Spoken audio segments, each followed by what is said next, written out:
اگر امام کے پیچھے سورہ فاتحہ پڑھی جائے تو نماز ہو جائے گی.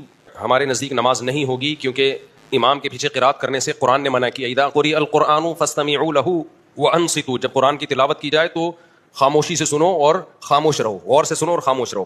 یہ آیت خطبے کے بارے میں بھی ہے، نماز کے بارے میں. جہاں بھی قرآن سنانے کے لیے پڑھا جائے گا، ایک تو ہوتا ہے نا کوئی اپنی تلاوت کر رہا ہے تو وہ تو اپنی کر رہا ہے، وہ اپنی کر رہا ہے، آپ کوئی بھی کام کر سکتے ہیں. کہ باقاعدہ قرآن کی محفل ہو، چاہے جمعے کے خطبے میں ہو چاہے نماز میں ہو. یہ بہت واضح آیت ہے. دوسری حدیث آتی ہے کہ صحیح مسلم کی حدیث ہے، انما جعل الامام لیتم به اذا كبر فكبروا واذا قرأ فانصتوا واذا قال ولا الضالين قولوا امین.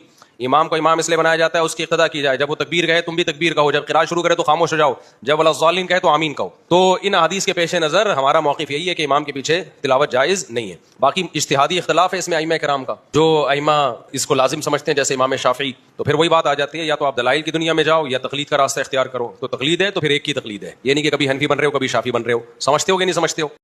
اللہ نے ہمیں ماں باپ کے لیے بڑی پیاری دعا سکھائی. غیر مسلموں کے پاس اپنے پیرنٹس کے لیے ایسی پیاری دعا بولو نہیں. اللہ نے کہا ماں باپ کا بہت بڑا احسان ہے، لا تقل لہما اف، ان کو اف مت کرو، ان کے سامنے بازوؤں کو جھکا کے رکھو، ذلت سے تواضع والے انداز سے کھڑے ہو ان کے سامنے.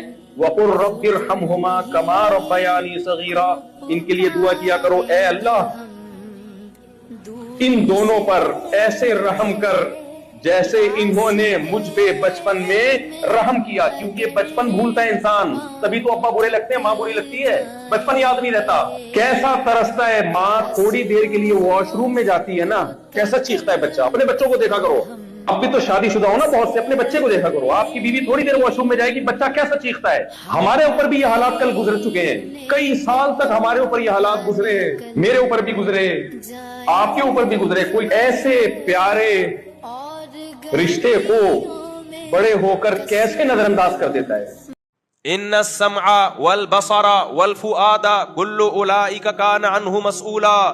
قرآن کہتے ہیں آنکھ ناک کان اور دل کے بارے میں تم سے قیامت کے دن سوال ہوگا. جو لفظ زبان سے نکال رہے ہو نا بغیر تحقیق کے، ما يلفظ من قول الا لديه رقیب عتید، انسان ان الفاظ کا ذمہ دار ہے، ان الفاظ کے بارے میں آپ سے سوال ہوگا.